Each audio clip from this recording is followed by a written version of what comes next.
Rigathi Gachagua nimarahenire taito kuri aigithia makiria ma 2,000 a Embakasi Ranching Company muthi wa ira mwena wa Ruai kaunta-ini ya Nairobi, na kuria Ruto araugire taito ici ni ikumateithia kwoya maloan nigwo kwagirithia biashara ciao.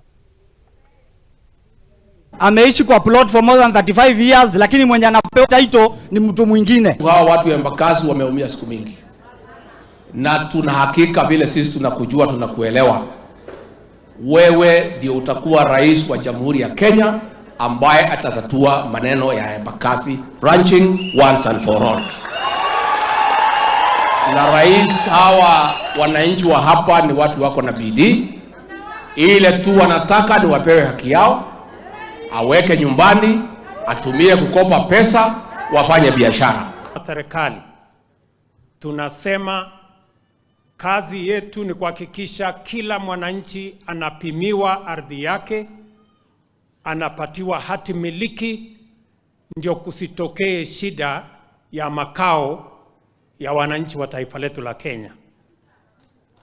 Na ndio nimefika hapa leo kwa sababu mnajua hii shughuli tulianza hapo nyuma.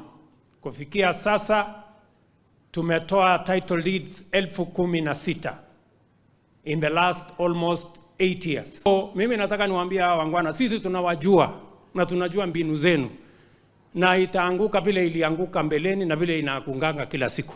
So msipoteze wakati.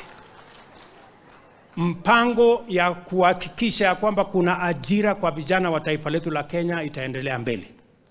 Kama mtakosa watu ya kufanya maandamano na kutupa mawe, shauri yenu. Taki vijana wa Kenya wapate ajira. Na mimi ninawaambia, mimi niko na nyinyi bumper to bumper, kwa sababu hamuwezi.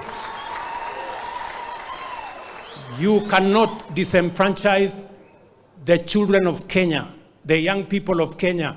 They deserve the jobs that we are looking for.